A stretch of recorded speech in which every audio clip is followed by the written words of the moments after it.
Esta ya es la historia de la casa 99.710 que viajó en 1920 de Bilbao para Madrid para que nadie la viera en xamás. Bueno, bien sí. Los encargados de la Oficina de Expediciones de la Estación del Norte de Madrid, que al cumplirse el año en el que esa casa está ahí sin recoger, tienen la obligación de abrirla para dar en subasta los bienes que contenga y que van a llevarse un buen susto cuando la abren y descubren dentro de la caja, y dentro concretamente de un rollo de cinematógrafo, encuentren una melena más rubia que el sol y entra xunía por bellos cachos de piel seca. Esto y otras cosas, claro, que van a salir en pequeñín en la prensa porque evidentemente lo de la melena es lo que más llama la atención. Encuentran también dos peronés, un número, un cacho de hueso temporal, partes de las vértebres de una persona que dicen los forenses que ye una moza. Eso ye seguro. Y que murió vaya unos cuantos años, probablemente décadas.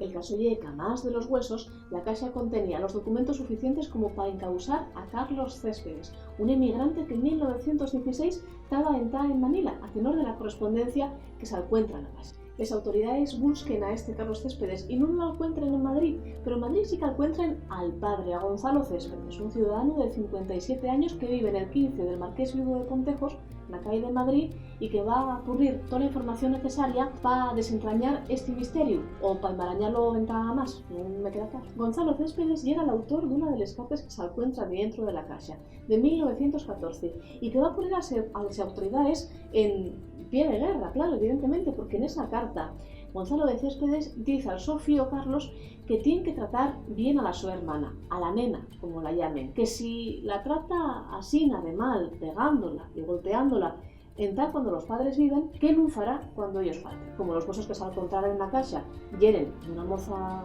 bien joven, pues claro, solamente queda conectar. Podía tener relación esta carta con los hechos. Lo cierto es que de la nena ya era de la única que no se sabía un res, porque bien va a descubrirse que Carlos Céspedes está de soldado en el regimiento Covadonga. Así que sabemos del pa, sabemos del fío, pero no sabemos de la nena maltratada, y tenemos una calavera de mujer. El caso es que Gonzalo de Céspedes niégalo todo. Dice que esos restos no son de la nena, de la Sofía, sino de la su hermana Blanca, que muriera cuando ya décadas en antes, cuando él era un mozo en Manila y que fue evidentemente pues enterrada en un cementerio filipino.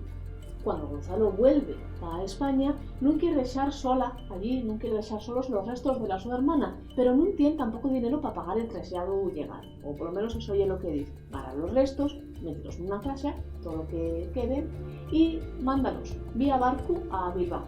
En Bilbao vive Carlos Céspedes, el Sofío, que va a agarrar la caja y va a mandarla por correo, por tren a Madrid, donde aparentemente en 1920 Gonzalo de Céspedes tenía que recogerla, pero no lo hizo. ¿Y por qué no lo fue? ¿Por qué Gonzalo de Céspedes no va a recoger la caja donde están los restos de la su hermana? Sobremanera sabiendo que en cuanto que pasare un año, los operarios de la Estación del Norte iban a abrir esa caja y deben encontrarse como mínimo con un enterramiento ilegal, con un traslado de restos ilegal. Pues lo único que dijo Gonzalo de Céspedes es que fue por causas allenes a la su voluntad.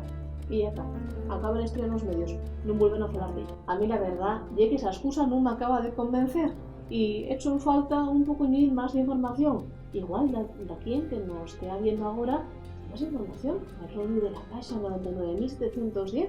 Si ya sina, o si conoces de algún otro misterio en se más resuelto, cuéntamelo aquí, en baixo, nos comentarios, y vémonos bien luego en Play Presta.